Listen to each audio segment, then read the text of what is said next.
So far we have made several changes to the elements on our page with JavaScript. Now it's time to take it to the next level and create new elements. You can create a new element in JavaScript with document.createElement method and passing in the name of the HTML element you want to create as a string. In this example, we are creating a div element. So next, let's improve our app to allow users to create new items for the list. To code along with me, first download the course folder from the link in the description below and open it with your favorite code editor. Here I'm using Visual Studio Code. From the course folder, open the exercise folder called JavaScript DOM. And then open the index.html file in the browser. In the index.html file, remember to link app.js file. First, we need to add a new text input and a button here in the index.html file. In fact, let's just copy the input and the button we wrote earlier and paste it right below the unordered list. And we need to update the classes and text contents. So the inputs class will be addItemInput. And the buttons class will be addItemButton. And the buttons text will be. Now in the app.js file, let's select our new input and button elements. So as their variable names, I'll simply use their class names. First, I'll select the new input element, so I'll type const add item input assignment operator document dot query selector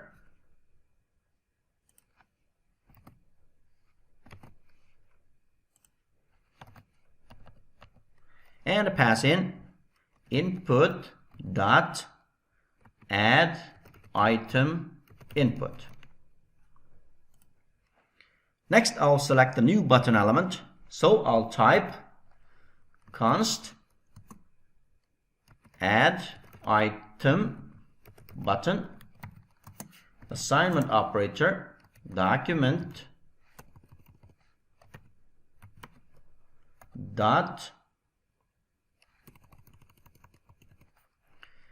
document dot query selector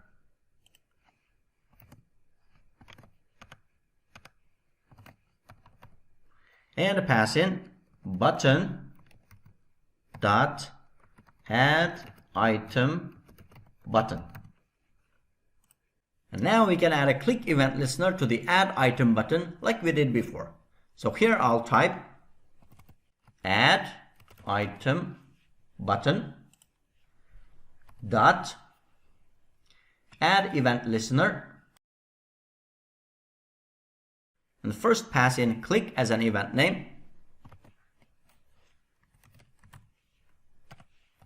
then pass in a callback function for writing what to do when the button is clicked. And inside the function, we'll create a new list element with document.createElement method and assign it to the variable li.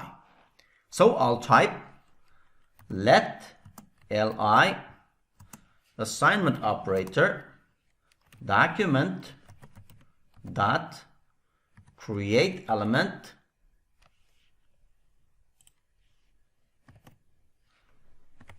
and pass in li. Once the element is created, we can set the text we want it to contain with text content property. And we want to take the value from the text input, so I'll type li dot text content assignment operator add item input dot value. Finally, let's make a little cleanup here. Notice that we have several buttons on the page now, but we still have a variable named button. So let's update this variable name and make our code more readable and meaningful. So I'm going to update this variable name button to description button. And while we are at it, we may as well update these input and p variables. So I'll update this input to description input and this p to description p. So now in my function here, I'll update this button to description button, this P to description P, and this input to description input. Alright, great. So now when we come back to this code in a month or in a year, it will be much easier to figure out what this code is doing. Now I'll save the change, refresh the page. I'll type Kia in the text field and click Add Item, and nothing happens yet. Well, that's because even though we have created the element, we haven't added to the DOM yet. Right now we are just creating free-floating elements that exist only in memory somewhere. So up next, let's have a look at how to insert content into the DOM.